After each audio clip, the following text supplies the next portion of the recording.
I think there are many risks associated with nation rebuilding.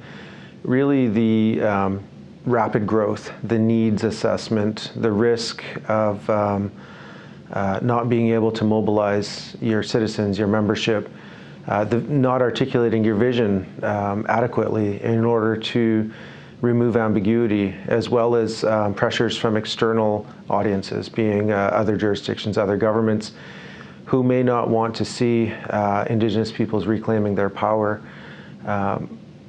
Oppression and marginalization is by design. So to compromise that really questions the legitimacy of the Crown occupying our lands and territories and, if you will, justifiable thievery in the way that terra nullius or doctrine of discovery has been wielded internationally.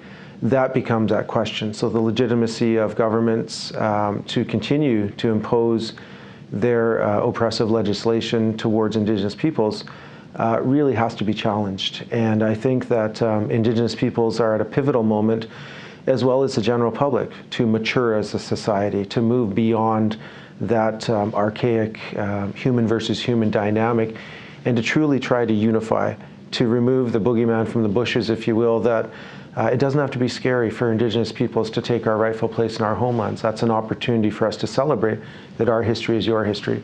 In Canada, it doesn't just start with the French and the British.